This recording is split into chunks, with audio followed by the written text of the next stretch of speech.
Yeah. So, hello everybody. So it's my pleasure to present the next talk in the Zoom Algebraic Geometry Seminar. The speaker is going to be Helge Ruddat from Mainz University, and the title is Smoothing Toroidal Crossing Funnels. So please go ahead. Thank you, Javier, for the nice introduction. So I would like to encourage the audience to interrupt and ask questions whenever you have questions. So it's mostly pre-written. I don't plan to write anything as we go, and that easily means that it might be too fast. So feel free to break me down if I'm too fast. It's something that you need to ask to understand. I'd also like to try to upload the slides. Or maybe, Javier, you said you can't do it. Maybe it's not so easy. Try to put them here and see if I can do it. So I have the slides on pre-written, and I'll try to put them in the chat. So let's see if we can do that. Send file. But yeah, I see one slide of you in the screen. Yes, but maybe the people want to have the entire set of slides. I see. So you don't need me to do anything, no? No, I'm trying to find it on my computer to upload it. I think it should be here. See, this should be it. Open. So now it's uploading into the chat, and then you should be able to download the PDF of all the slides I'm presenting today, so you can look at it. I see. Right. Yourself. Okay, it should be in the there chat now. Cool. All right. So here's the main result that has been proved already, which I'm going to talk about for the first half of my lecture. And then in the second half, I will talk about the future developments that come out of this and how this is being further refined and improved. So this is a theorem jointly proved with Simon Felten and Philipp Mate Philipp, actually. And it says the following: if you have a proper variety over the complex numbers with normal crossing singularities, then you can write down this coherent sheaf here. It's called the T1 sheaf, classifies infinitesimal deformations, and it's defined as an X1 sheaf of the ordinary Kähler differentials with the structure sheaf. This is a vector, it's a line bundle on the singular locus of X. Okay, so if X is normal crossings, then the sheaf defined this way will be concentrated on the singular locus of X, and in this particular case, in fact, it will be a line bundle on the singular locus of X. So if this line bundle on the single locus of X, if that is generated by global sections, so has a certain sense of positivity, and this single locus of X, which also we'll call double locus, if that is projective, and the dual of the dualizing sheaf is effective, that means we're either in the Calabi-Alfano setting, then you can show that this normal crossing space is smoothable to a complex manifold. So the theorem provides for you a method to construct smooth manifolds, complex manifolds, from normal crossing varieties. Okay? So let me give you an example of how you might end up in a situation where you have such a space where you have normal crossings. It's fairly easy to produce them. Here's an example. We can take X to be the union of finitely many hyperplanes that lie in general position in the projective space. So if I take D hyperplanes and I put them generic enough so that none, not like, yeah, you know what it means, I guess. And if you do that, then you have the property that X is then a normal crossing variety. Local has these normal crossing singularities. And you can study when you have the other condition that I need for my smoothing theorem, that this T1 sheaf is generated by global sections. And that happens if and only if Oh no, that's always the case. Sorry. Okay, so this is always the case. If you have this set up, then you always generate global sections. But the effectiveness of the dualizing sheaf, that only happens if your degree, if you don't have too many hyperplanes, if your degree is bounded by n+1, which is the dimension of a projective space by 1, you probably know if you take a hypersurface of degree n+1 exactly, this one here, then that's Calabi-Yau.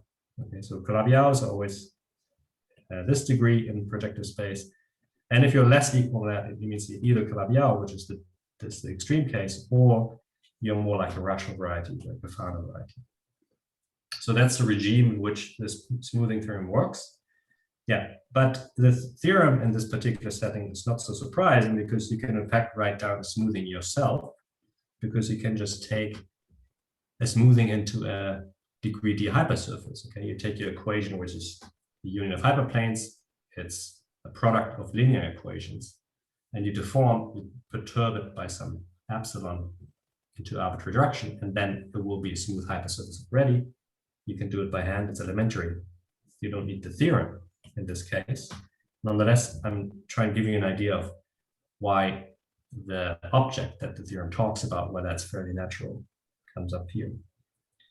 So let's go even in more detail in a particular case, and then use that to study a particular problem that comes up with these examples as well, which the theorem is actually tackling. So I need to first explain what the problem is. The typical case you might want to look at is the quintic threefold. So that's a Calabi-Yau hypersurface in projective 4 space. In this projective 4 space, if you want to go in the previous situation where you say you take a union of general hyperplanes, then to produce a Calabi-Yau, you would have to take 5, because we're taking 4 space, so n is 4, and then n+1 is 5. So you're taking 5 hyperplanes in projective 4 space. So your space X you start with is a union of general hyperplanes. You have 5 of those. Now, what happens with this T1 sheaf? I told you it is a line bundle on the singular locus of X. So the singular locus here consists of 10 components. So the singular locus decomposes into 10 irreducible components. Each of them is a P2, because that's whenever any 2 of the 5 P3s meet each other, that's where you have singularities in X. And whenever they meet, you get a P2, and you have 10 possibilities, because 5 over 2 is 10. So that's where you have your singularities of X, and then this T1 sheaf is a line bundle on the singular locus, and it is generated by global sections, as I said. And in fact, a general section of this T1 sheaf will give you 10, one for each double locus component, 10 quintic curves. Okay? So Z is now here supposed to be the 0 locus of a general section of this line bundle on the singular locus of X. And it consists of 10 quintic curves. So in other words, the line bundle on each P2 component is degree, what is it? Yeah, it must be degree 5 line bundle. Then you get a genus 6 curve. So yeah, 5 quintic means degree 5 line bundle, and it has genus 6. So you get 10 of them, and they meet now in a particular configuration because you started with a global section. So these quintic curves, in fact, meet each other. So whenever 2 P2s meet, the quintic curves inside of them will also meet, because you have started with this global section. And here's a bit of an explanation of, or a bit of a description of how they meet each other. So if you now take the union of these quintic curves, so it's the curve itself, right? So the components are 10 quintic curves. And these curves, the total, all these together, it's singular whenever 2 components meet. And that happens in 5 times 10 points. Okay. So the 0 locus of the section consists of 10 quintic curves. The union of these curves is singular in 50 points. And at each of these points, in fact, 3 components meet. It's not just a null point where 2 components meet, 3 of them meet. And that's indicated in this little picture, yeah? So what this picture is supposed to mean, the gray part is supposed to indicate the singular locus of the quintic that consists of the 5 hyperplanes. Whenever and the singular locus consists of 10 P2s, I'm drawing only 3. So you see here 3 of these gray planes. They're supposed to indicate that P2 each, okay? Singular locus consists of 10 P2s. I'm drawing only 3 of them, and they meet in a P1. So the P1 here is this vertical line. And each of the P2 contains a quintic curve. And the quintic curves will meet all in a point. Okay, so it's not possible that only 2 of them meet. They all meet together because they are the zero locus intersection of this T1 sheet, which is after all a line model on all of the 3 P2s here. So they all meet in these triple points. That's the key configuration. The singularities are always triple points for this union of curves. Okay, so you might find it a bit funny to look at this T1 sheet, and it's maybe a bit abstract geometry if you tickle out of this P1 sheet, T1 sheet, but a more sort of familiar description of what I'm doing here. So what is that really? Well, it's very simple, in fact, because if you take the union of hyperplanes in P4 and you again deform it, you perturb the product of linear equations into an irreducible equation by a parameter, you deform it, then this family, the deformation, gives you generates a pencil, so it's a one parameter deformation, but the total space of this family, of this pencil, will have singularities, and the singularities of this total space will be exactly this Z. Okay, so this curve consisting of these 10 quintic curves is much more elementary describable. You don't need to know what this T1 sheet is. It's simply the singular locus of the total space of a smoothing of X. Okay. So my key point in the theorem also that I introduced in the beginning of the talk is that the smoothings that are being produced from normal crossing varieties, and more generally toroidal crossing varieties, they will have a singular total space. And I'm studying the zero locus of this T1 sheaf because that's going to give me exactly where the singularities in the total space are going to be. So in the past, people have mostly looked at smoothings where the total space is smooth, but here it's quite important that I want to be more general. I want to permit singularities in the total space, which gives me a lot more freedom of which spaces I can smooth, because if you only ask for smooth total space, that's very restrictive. All right, so that much for this example with the quintic. Do you have any questions about this example?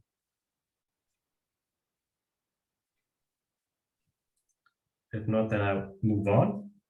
Okay, so again, the theorem is not really interesting in this example because you can just smooth it by deforming the equation, but all the geometry that you see in this example will generalize. It's quite useful as an example to look at. And later on, we will find examples, lots of them, in fact, where you don't have it embedded as a hypersurface. It's impossible. It's impossible to embed it as a hypersurface. You can't produce the smoothing in an easy way as we did here. So this theorem that's been proven and published, here is roughly in as short as possible way to give the structure of how the proof works.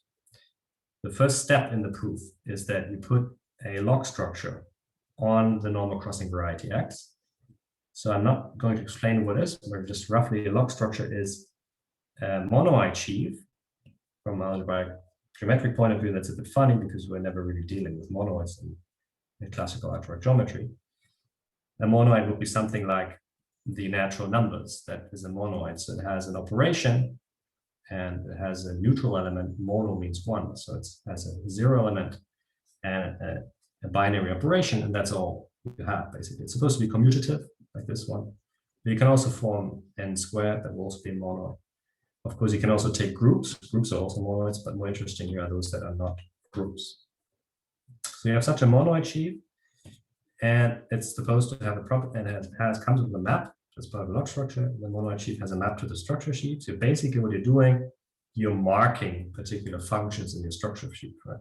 So whenever anything is in the image of this, that's sort of a special function. So you can think of the log structure as marking particular functions. But then you in fact want to mark all the invertible functions, because one condition for a log structure is that the inverse image of the invertible functions here is the same as the invertible elements here.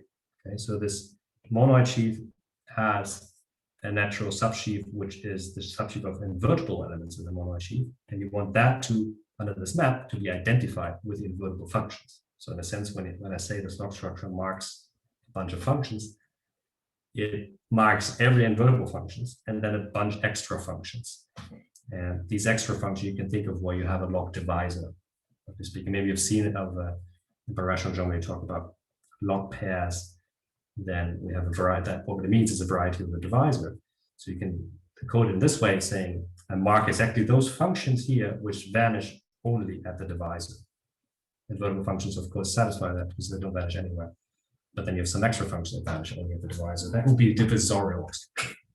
Okay. So that much is an introduction for what log structure is. So the first step in the smoothing theorem is to put a log structure on X with a particular property that additionally has a map of log spaces. So a log space is a variety together of log structure. And it comes with a map to just a point. So here the space is just spec C, that's a point. And the log structure here on a point is very simple. It's really consisting of the invertibles, right? Because those always contain log structures. So the invertibles on a point are just the invertibles in the field. And then you can add any finite degenerate monoid you want. And the simplest one that's being taken here is just n. So this is the sheaf mx on a point. You could also take the log structure where you don't have this copy of n here, and then it would be a trivial log point. With this copy of n here, this is called the standard log point. And it's most interesting to have morphisms of log spaces to this standard log point. If I had the trivial log point, then a log smooth morphism here would be no different than a toroidal variety, X together with a toroidal crossing divisor in it.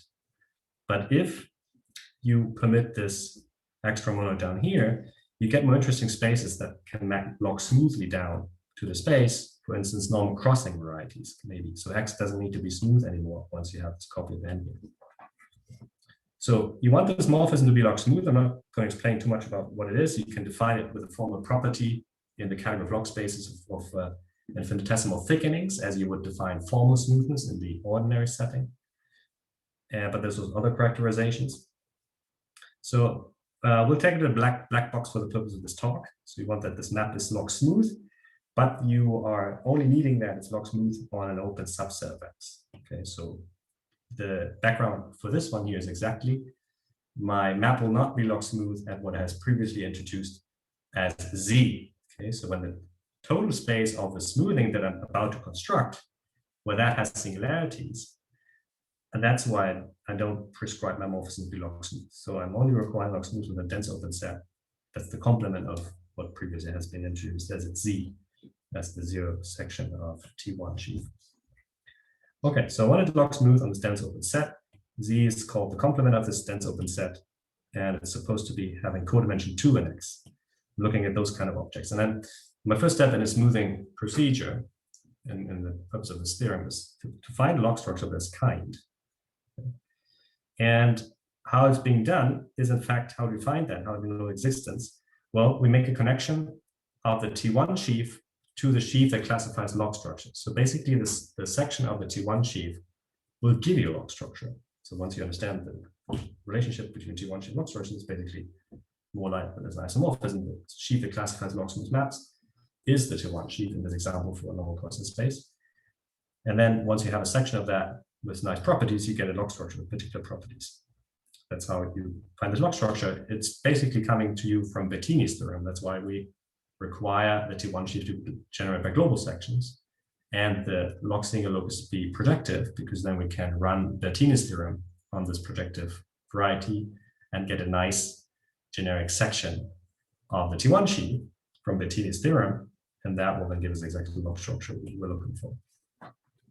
So once you have this log structure with particular log singularities in codimension 2, the next step is to consider differential forms. Now, no longer the ordinary differential forms, but the so-called logarithmic differential forms. So whenever you have a log structure, or more general log structure with a morphism to another log space, so it's a relative situation, you can define logarithmic differential forms.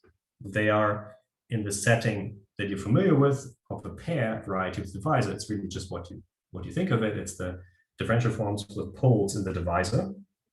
There's nothing new in that setting. But if you are working relative to, as I said, here with this interesting standard log point, where you have this extra copy of n here, then the differential forms are those that you might be familiar with from the works of Steenbrink in the early setting of mixed Hodge structures, where you constructed mixed Hodge structure from the geometry of a normal crossing space.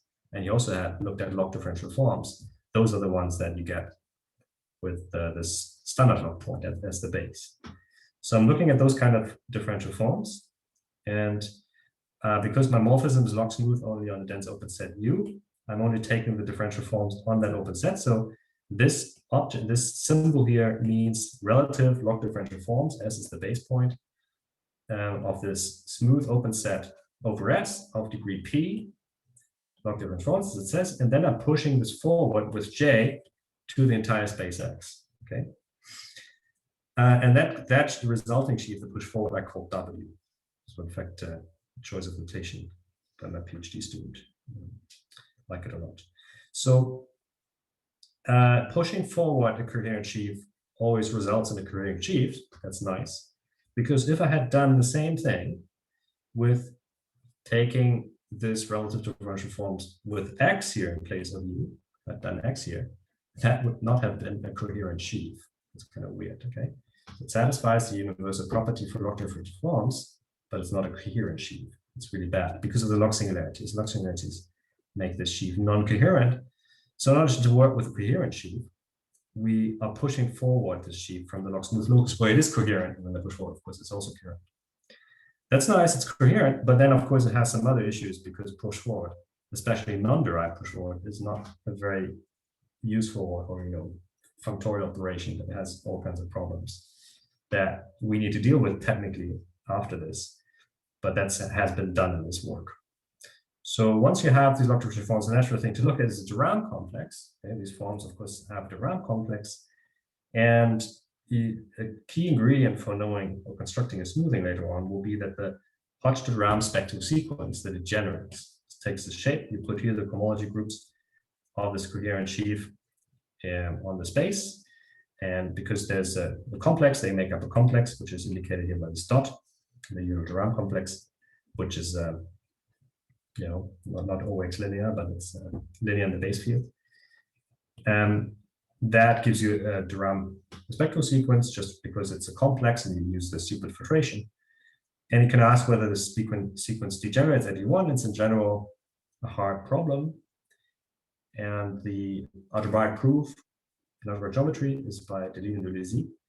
There's also p-adic proof by Farthings, but the Delisle and Delazy proof is mostly looked at.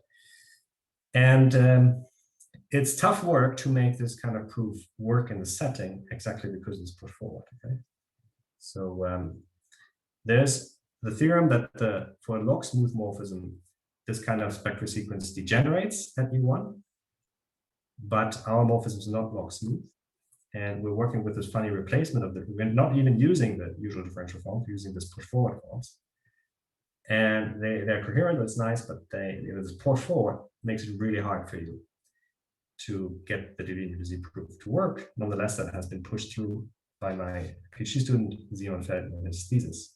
So eventually got this result here. It uses crucially the structure of the singularities. Okay, so the complement of U where you push it over is this subvariety Z of codimension 2.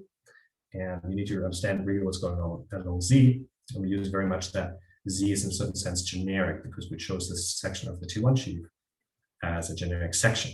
And that enables us then to prove this. It's very much about this genericness and local models along the section Z.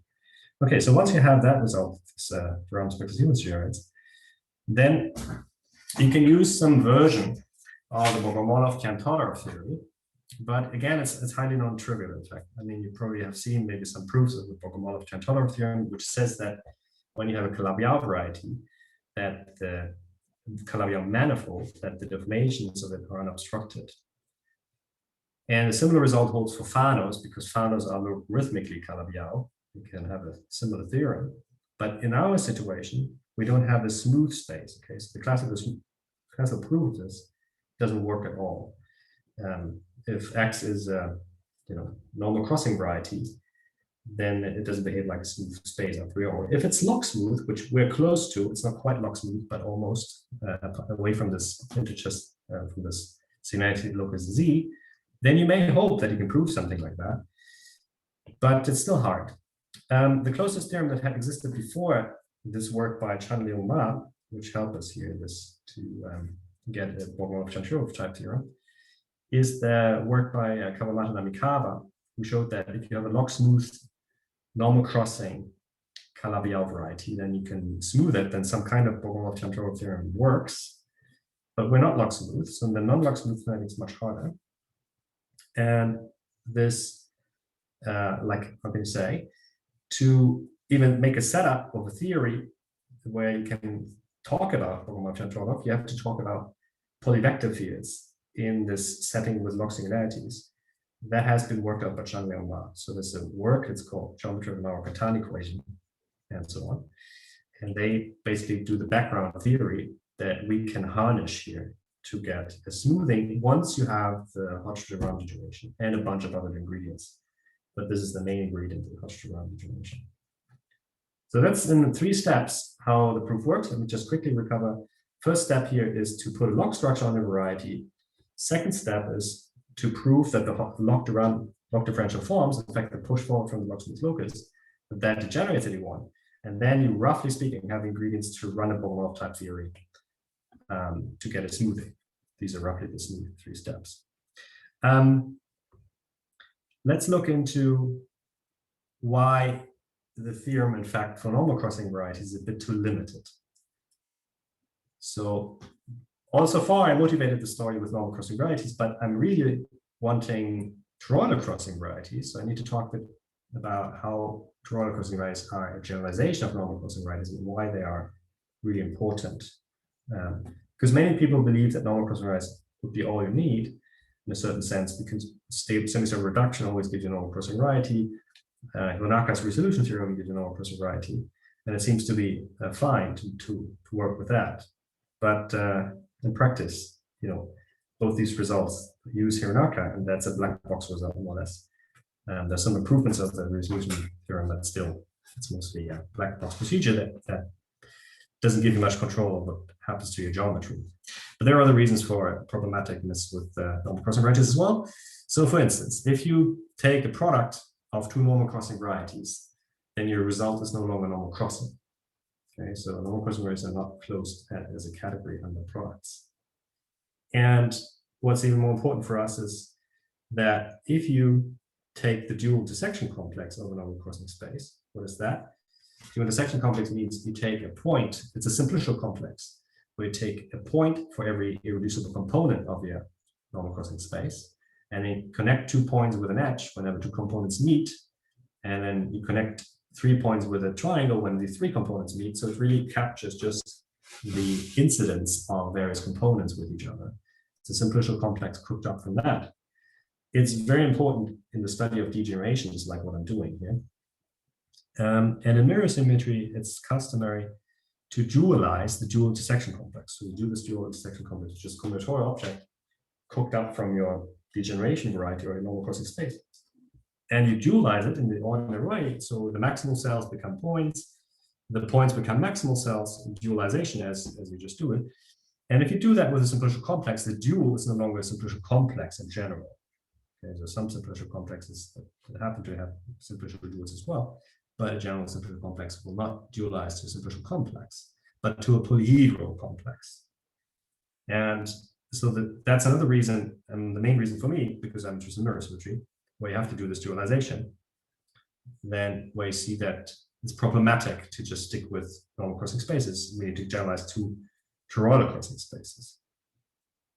Okay, before I introduce Toroidal crossing spaces, let's look a little bit into what was the definition of a normal crossing variety and how we generalize from that.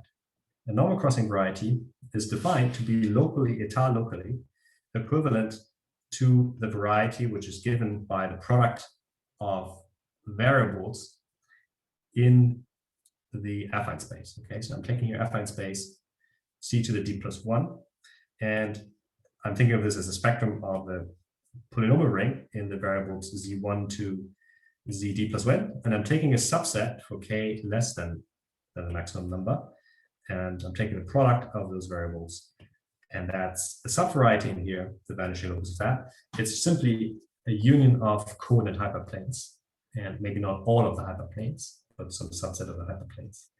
Taking this union of hyperplanes, and that gives me a variety which is singular, and I want the general normal crossing variety to be locally of this shape. So it's like a local model for what a normal crossing variety is. I can now encode this variety in terms of monoids. Okay, so I'm working myself towards the notion of monoids because then I can generalize it. So the affine space C to the D plus 1 is the spectrum of a monoid algebra. Maybe you've heard of a group ring or group algebra. There's something very similar, which is called a monoid algebra. You take this monoid and you make a ring from it, which has the property that the multiplication in the monoid, the operation, the binary operation in the monoid becomes the multiplication of this algebra, just like with the group algebra. It's very much the same way, also the same definition. So if you can cook up this one from the stupid monoid, which is just a free monoid in n plus and d plus 1 generators, then this algebra here will be no different than the polynomial ring in d plus 1 variables. And the spectrum of that is the affine space. But you can now generalize away from this once you've identified that way by here putting into that more general monoids. That's what happens. Okay, but before we do that, let's look at the subvariety also, because we don't just only deal with this ambient affine space, but also with this very particular subvariety here. Once we've identified this with a monoalgebra, then we can say that the subvariety is given by a monomial. Okay, so here you see the product of variables is in fact a monomial here. In terms of the monoid here, it's given by an element in the monoid, which takes exactly the shape. It's this vector at the element here, which takes a bunch of ones in the first entries and a bunch of zeros in the remaining ones. You have as many ones as you have hyperplanes. Okay, so that's how you can interpret this local equation simply as an element in the monoid. Okay, so I call this element generally rho. It's a monomial in my monoid that gives me the ambient space. So the generalization simply is, for your local model, you replace this n to the d plus 1, you replace it with a finite general monoid at P. So P is a submonoid of a free lattice, just like n is a sub, n to some power is a submonoid of a free lattice. And it's supposed to be saturated, which is also satisfies, which means that whenever a multiple of an element in here is in the lattice, when a multiple of an element in the lattice is in your monoid, then already the element was in the monoid, just like what you usually understand as saturation of a lattice, for instance. You can also talk about saturation of monoids. So it's supposed to be saturated and finite generated, and it has some nice properties. So those kind of monoids you look at, and you can then take the spectrum of the monoid algebra, which will be an affine toric variety. So the generalization is away from affine space, now becomes an affine toric variety. Why? And again, I'm picking a monomial in my affine toric variety, rho, and I'm looking at the variety, which is the vanishing locus of this monomial. And I can ask when the variety, the ambient toric, affine toric variety, y, when that is Gorenstein, and that's the case if and only if there exists a particular monomial in my monoid, so that the vanishing locus of this particular monomial is the reduced union of toric divisors in y. Okay. In fact, I will restrict myself to varieties where that is the case. So I'm only looking at Gorenstein things, because it's easy to produce non-Gorenstein varieties, but the toroidal crossing space I want to look at should be Gorenstein, just like a normal crossing variety is always Gorenstein. And then satisfy that. You could go more general, but I don't do that. Okay, what do you have in Gorenstein space? If your y is Gorenstein, then the subvariety by this monomial will also be Gorenstein. Now the definition is ready to be delivered. A toroidal crossing space is an algebraic space X over the complex numbers with a sheaf P of toric monoids. So the stalks of the sheaf are just what we looked at before. And together with the global section in this sheaf, such that for all points in your space, there exists an open neighborhood, a tau open neighborhood of the point. This is this one here. So you have an tau open neighborhood of your point at X, such that this tau open neighborhood permits a smooth map to exactly the data at the point. Remember, so the neighborhood was cooked up from picking a point X here in X. You start with a point there. Then you have this neighborhood. And with the point comes the data of the stock of this monoid sheaf at the point, and use that to cook up your local model together with the global section, which is giving you a monomial here. And then your neighborhood is supposed to be smooth over that. Okay? So basically, you can say that this sheaf P of monoids gives you the local model. So at every point, your sheaf P tells you what is the local model that my space is made from. Okay, so if you start with normal crossing variety, this looks like very different from just saying with normal crossing varieties. But a normal crossing variety naturally comes with such a sheaf. The sheaf P in that case, in fact, is just n to the k, where k is always at your point, how many components come together at that point. Okay, that would be the sheaf P in the normal crossing case. And then this row is the diagonal in there. It's the diagonal element 1 and 1. Okay, so that would be in the normal crossing. You naturally have that. You can generalize away from it. So that's a toroidal crossing space. Maybe it's a bit abstract. You wonder where those show up and so on, but I'll get to that. So here is now a variant of the main theorem that I presented before, which is also already proven in the paper for toroidal crossing spaces. Now, if you start with X being, oops, I'm going to erase a note here. If X is a proper toroidal crossing space, and you have a subset in the singular locus of the space, which is zero locus of a sufficiently general section of a sheaf LS. Okay, so LS I haven't introduced. LS is the generalization, was previously my T1 sheaf.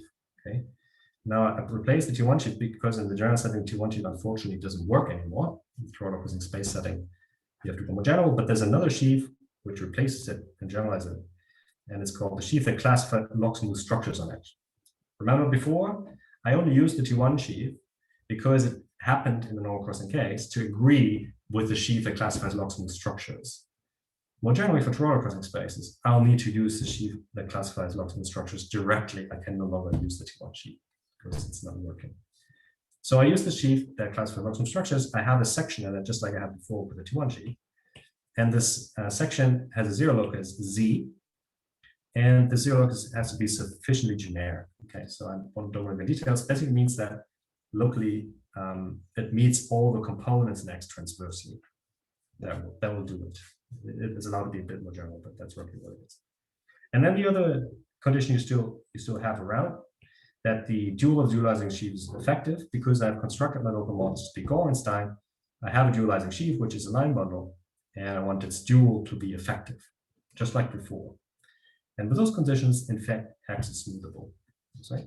So the theorem naturally generalizes from normal crossing varieties to toroidal crossing varieties. You can use it here as well. Okay. And yeah, this is a more general theorem. It's just a remark here. This more general theorem implies the previous one.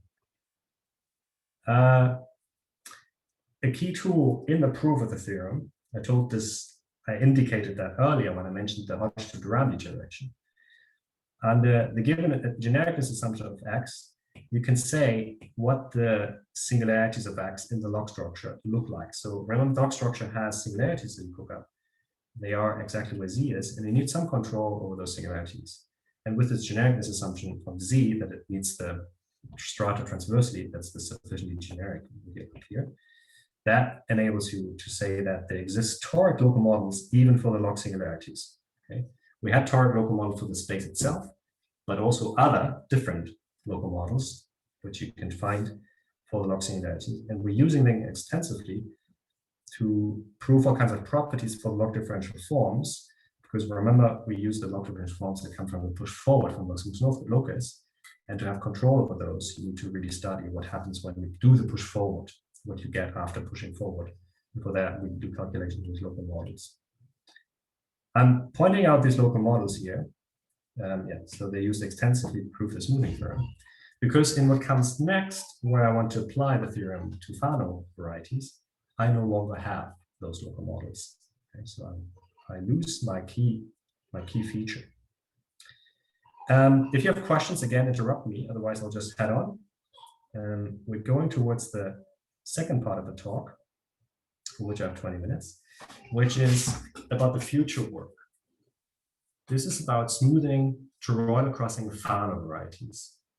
And here's really where it's very easy to produce an abundance of examples. There are many, many toroidal crossing Fano varieties. And I'm sketching for you here how you can find them or produce them. So what there really is an abundance of is reflexive polytopes. A reflexive polytope is the following thing. It's a lattice polytope, as you see indicated here. So here we're seeing this square, which is a subset of the real two-plane. And the vertices are on some integer lattice. You can take the standard lattice z squared inside r squared. And your polytope is supposed to have vertices containing lattice. That means it's a lattice polytope. And you call a lattice polytope reflexive if it has two additional properties. One property is that there's only the single lattice point in the interior. And in fact, there is one, so not empty. So the interior has the unique lattice points inside of it. And the second property is that if you take the hyperplanes that bound the faces of the polytope, that those have integer distance 1 to the unique interior point. These two properties define a reflexive polytope. You can replace the second property with this distance of the hyperplanes by a different property, which is equivalent, namely that if you dualize the polytope, that the dual is again a lattice polytope. If you dualize this one, then in the dual lattice, it is going to be an octahedron like this. And that's also a lattice polytope. So that's equivalent to this distance with the hyperplanes. Okay, so that's a reflexive polytope. Every reflexive polytope in a vector space gives you a toric Fano variety. Okay, so lots of toric Fano varieties. And every reflexive polytope also gives you a toroidal crossing space. This works as follows. So here, in this first line I'm giving you here, P1 times P1 is a toric Fano variety, and it corresponds to this square polytope. So that is rectangle. And how do you get the toroidal crossing variety? You get a toroidal crossing degeneration of P1 times P1 by subdividing the polytope. And there's a very natural subdivision of a polytope in the central subdivision. You have this unique point in the interior. You can just take the star subdivision that's centered at this point, as indicated here. So you push this point into you hammer onto that point, and then everything breaks, and it breaks exactly so that you get these additional faces. This is subdivision. This is always a regular subdivision. It's induced by some height function. It's also going to be important. And this subdivision with the height function gives you exactly the data you need to make the union of these faces a toroidal crossing space. The toroidal crossing space will have various components. Each component corresponds to one of the maximal polytopes that this thing gets subdivided into. So when you have such a triangle like I marked in red here, that's symbolizing a projective two-plane in this case. So all these polytopes, the polytope encodes a toric variety, projective toric variety, and polytopes. Every lattice polytope is a projective toric variety. And breaking this rectangle up into other polytopes means degeneration, and each polytope in the subdivision is a piece, is a component in your degeneration in your shredded space. And the data that you need on top of that, remember the toroidal crossing space is a pair, it's a variety together with a sheaf and this global section. And that's given to you, this P, the sheaf P and the global section. It's given to you for free exactly from the data that you have here in the subdivision. Okay? So I would have to explain more how you get it. If you want to know, I can maybe answer some questions about it later on. But the subdivision by a height function gives you exactly the data that's in the definition of the toroidal crossing space. So once again, it's very easy now to produce examples of toroidal crossing Fanos. When you ever take a reflexive polytope in any dimension, and then make the central subdivision, as here, by a height function, and then once you immediately have a toroidal crossing Fano variety. Okay, there's lots of them. And now the key question is, when are they smoothable? Okay, so the idea is, of course, we don't want toric Fanos, because toric Fano varieties are typically singular. It's not a manifold toric Fano varieties. You get very many of them, but very much most of them are singular. And then the key question is, when can you smooth them? And the first step in the smoothing is for me to first break it up more, degenerate it more, so you have several components. It's no longer irreducible, because the Fano that you cook up by a reflexive polytope initially is just irreducible. But now I'm degenerating it further and then asking, can I smooth that further degeneration? Okay, so I said I get lots of them. Question. Yeah, question, go for it. So I would like to know that does this toroidal degeneration is always unique? Or there are I'm saying there's a canonical one. The central subdivision is canonical. You find a canonical degeneration. You can choose other ones as well. For instance, you know, I could do further subdivision. I could also put in more things like this. Okay, so this would also be a subdivision, and it's a different one, and you get a different toroidal crossing space this way.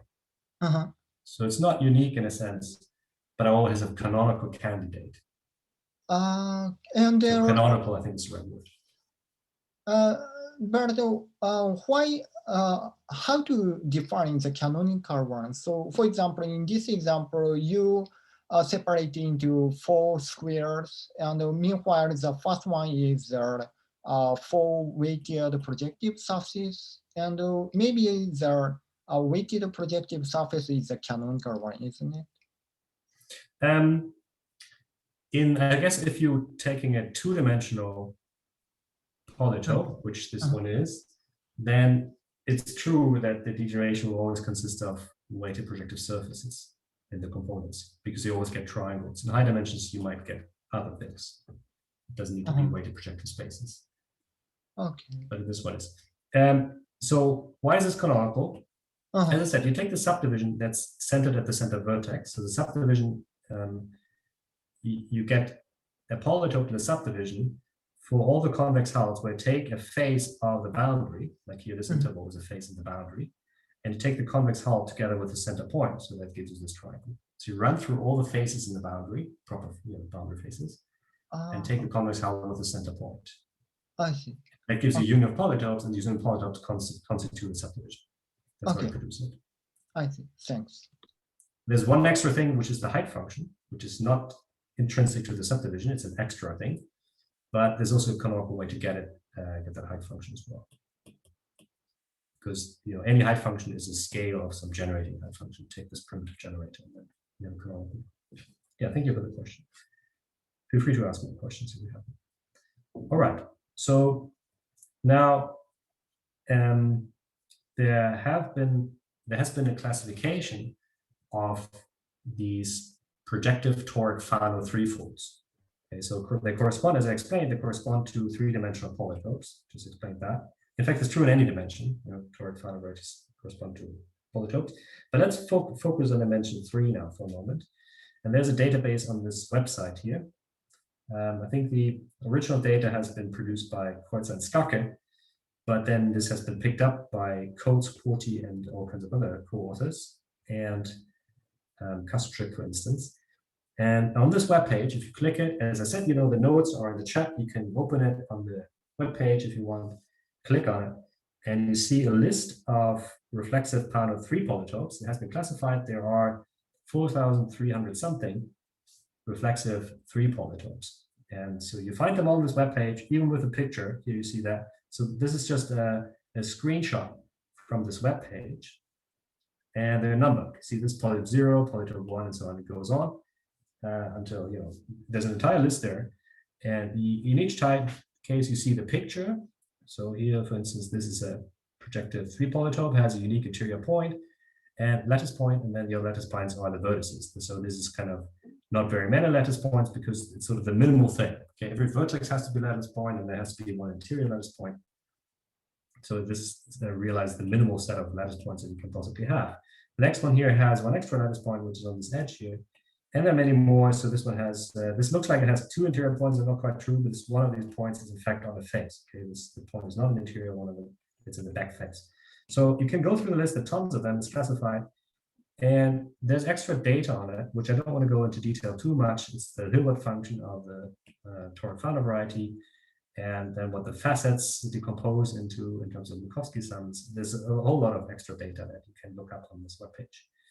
I just picked for fun, this second polytope here and played around a little bit with it. So I want to show this to you on the next bit of my talk. In fact, this number might be off by 1 because I think it starts counting to 0 if I think about it. So this is a number you find on the web page. There's 93 reflexive three topes you have. So as I said, I picked the second one, which looks like that. So we have this origin here, and then there's an extra lattice point on the single edge here. This belongs to a Fano variety, and I don't want to, in fact, there's two ways to associate to this polytope a Fano variety, because you can also dualize this. If you dualize this reflexive polytope, you also get a reflexive polytope. The dual is again reflexive. And I want to take the Fano variety where this polytope gives you, let's see what I want. I think gives you the fan. Anyhow, before I think about what I want exactly, let's just go on with this. So I'm taking the reflexive dual. Okay, so you take this polytope, take the dual. That means that you take the normals to all the faces of it, and then the normals to the faces are again lattice points in the dual vector space. Take the convex hulls and normals, and you end up with something like this. And this is a dual vector, dual polytope. It's again reflexive, has a unique interior point, but you can see it has a lot more extra lattice points which lie on the edges. Okay, so the edges of this dual polytope will have lots of extra lattice points. It's just a feature of this example. And now what I'm doing, I want to run my subdivision game on this dual reflexive polytope. I'll explain why in a moment. I could also run it on this one, but I just chose to run on this one. All right, so let's centrally subdivide it. Here's the central subdivision. Oh, sorry.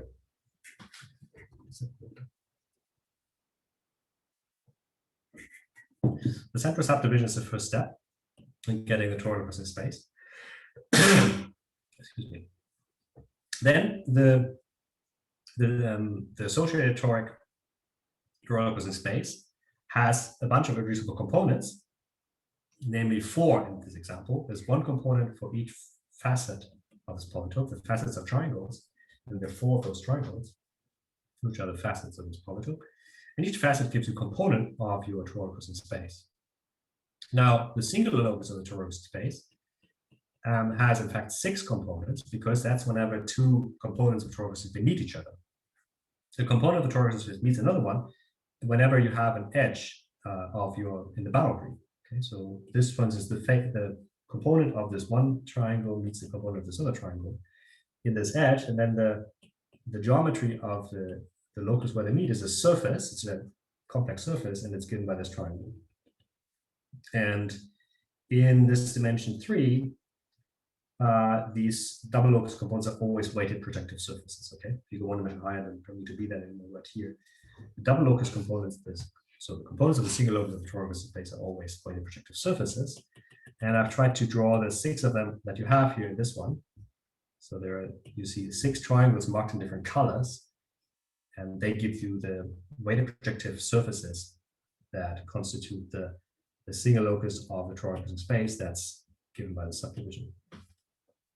Now I want to run the smoothing algorithm. And here's the steps that you first need to do before you. So the theorem that I presented at the beginning of the talk, they won't work on this space. Okay, and I'm trying to explain why. When you look at the sections that your sheaf of log structures can have, then a generic section, why is it generic? The section that you first find will look like this. It will be a straight line in each of those double locus components, and it will be a double line at this one. Okay. Well, let me put it this way. There's a particular section, a canonical section, in your sheaf that classified log smooth structures, because that section corresponds to the unsubdivided toric Fano. Okay, so remember here I have a toric Fano variety that belongs to this polytope, and the subdivision means I've degenerated it. I've taken this irreducible variety and degenerated it into a bunch of reducible components. And this degeneration has a log structure that comes with it. And the log structure that's given with this degeneration has this form. It looks very much combinatorial. It looks exactly like the boundary of a polytope. It's just moved into the interior. Because the boundary here, these gray edges, they have a certain configuration. And moved to the interior, now it's an algebraic curve inside the singular set of the toroidal crystal space. And it's not even a reduced curve. So this 2 indicates here that this component of the curve has 6 components, which are these 6 red intervals. Just like, you know, the quintic had various components. In Z, here you have 6 components, and 1 component is a double line. So it's not even reduced. And this double line reflects that the original toric variety given by this polytope up here, this is in fact a singular toric Fano. And the singular toric Fano has a curve of A1 singularities along a P1 in the toric boundary. That's just reflected by that you have this non-reduced curve in the 0 section of this log-smooth sheet. Now, what we do in a joint work with Corti and Petracci is that we deform. We go away from this section that gives you the original toric variety, but we deform the section, and we try to do it, not generic, and that's the point. So if you, in the original theorem that approved and was published, we deformed the section to a generic section, and then things worked. But that will not work here because there is no generic section. Okay, in this example, there exists no generic section where I can apply my theorem. But we deform it in a particular section where I get rid of the non-reducedness. Okay, so this double line here I deform into 2 lines, but they still meet. If you look at the geometry locally at this point, it's still a node in this point. So it's a particular geometry. And such geometries, I'll talk about them in a bit more. I don't have much time, but and that's what we do, deform this section, and then we work with that section and try to get a smoothing of a space with log structure with this log smooth with a section of log similarities. Here's how this works. So the project is inspired by a paper called Mirror Symmetry and Fano Manifolds by Coates, Corti, Galkin, Golishev, and Kasperczyk. And the conjecture that's not in the paper, but that's what we prove, what we aim to prove, and we think we can do it, is that every toric Fano threefold with a very ample anticanonical bundle. So remember, there are 105 Fano threefolds, and 98 of them have very ample anticanonical. So most of them. So we can get them all by smoothing a toroidal crossing Fano variety obtained from the central subdivision of reflexive three-fold. So just what I explained to you, this procedure will give you exactly 98. And in fact, we believe we get them all, but we have to yet go to get more general singularities. So what I explained just a moment ago, that will get you the 98.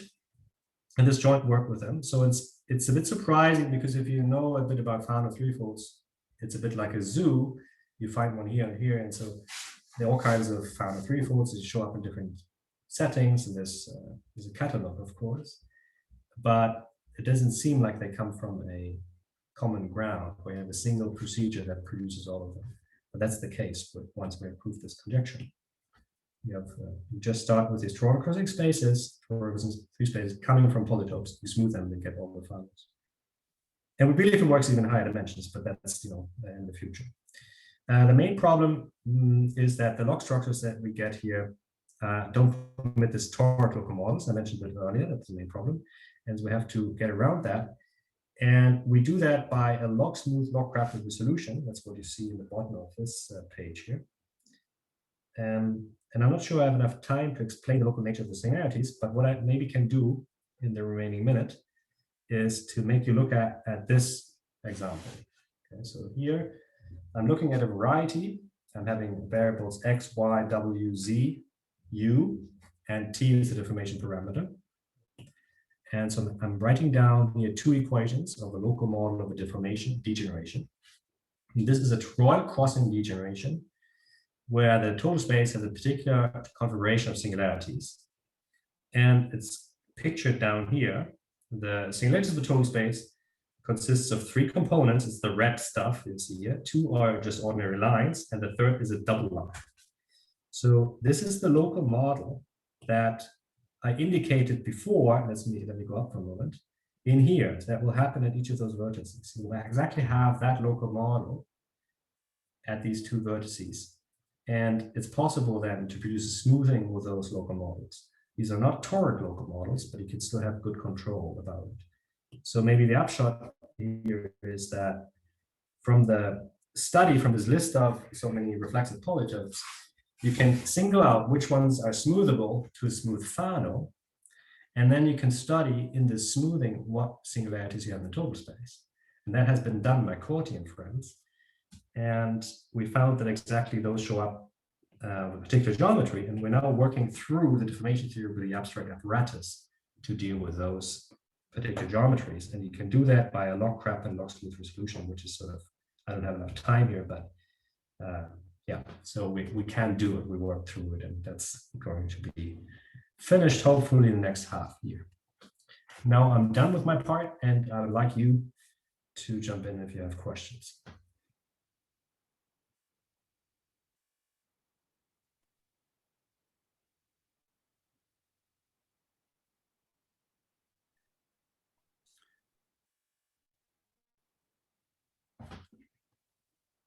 Yeah, so it seems there are no questions.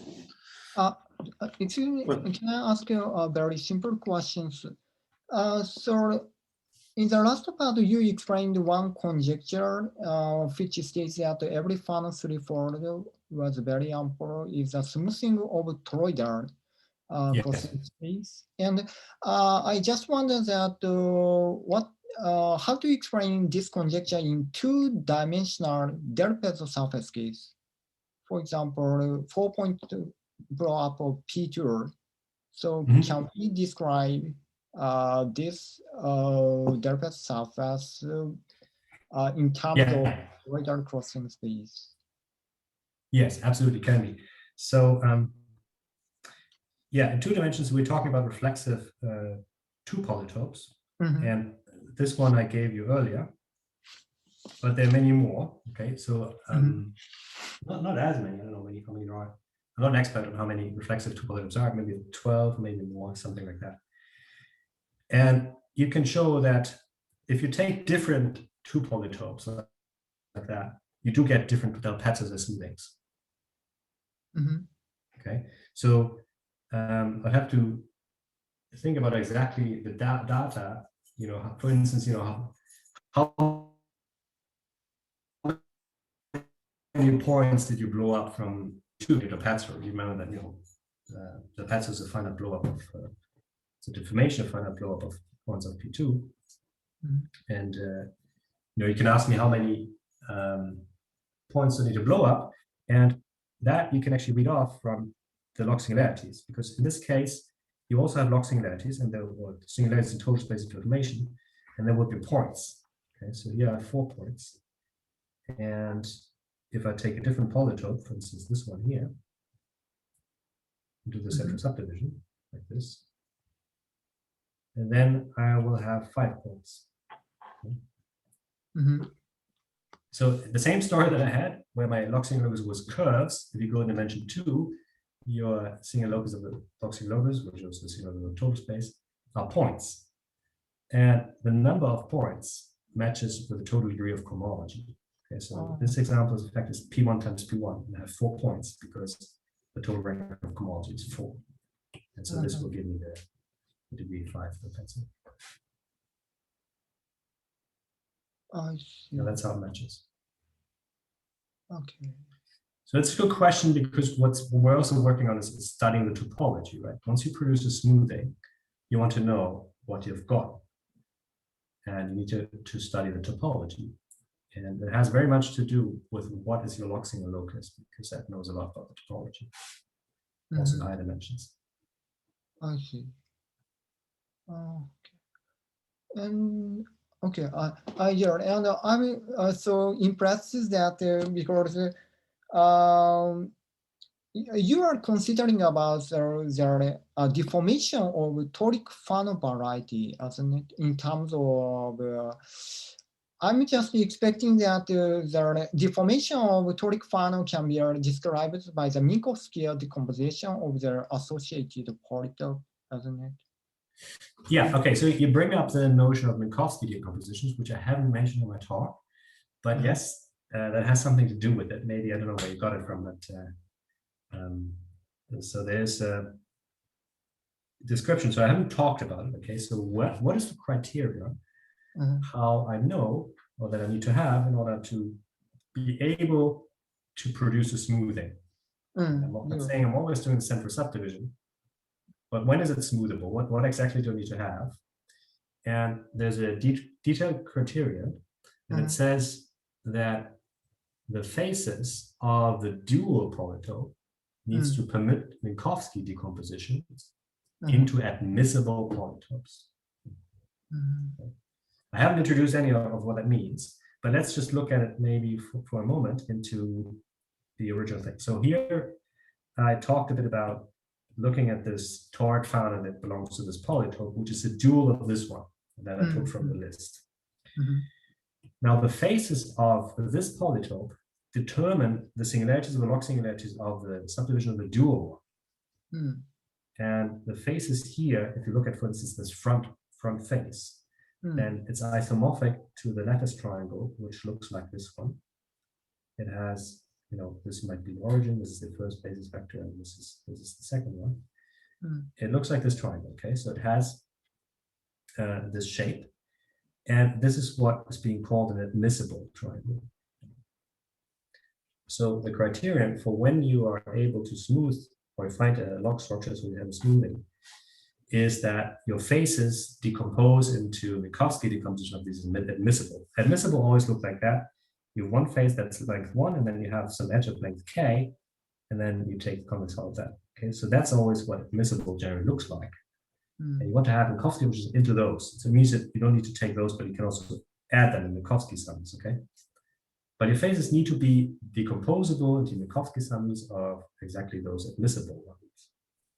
And then there's some extra condition, which is called the hacking condition, that you also need. And if you have those two conditions, then you can find a smoothing. That will be our theorem. If you're interested in that, I'm happy to talk, give you more of the details of what exactly the conditions are. I see. Yeah, thank you. And then, yeah, maybe one extra point. So this condition with is admissible.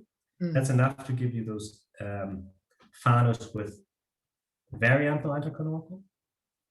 And then if you relax from that, if you allow even more general pieces in your Minkowski decomposition, you can get all of the 105. Okay. But that's not currently what we're working. We're currently only aiming at getting those, and then the next step we'll do the more general local models that also give you those. Yeah. So do you mean that this admissible condition are just corresponding to the minus k? Kx inverse is yes, that's true. I see. Very interesting. Yeah, thank you. Thank you very much. Yeah, you're welcome. Thanks for asking. It's being so interesting.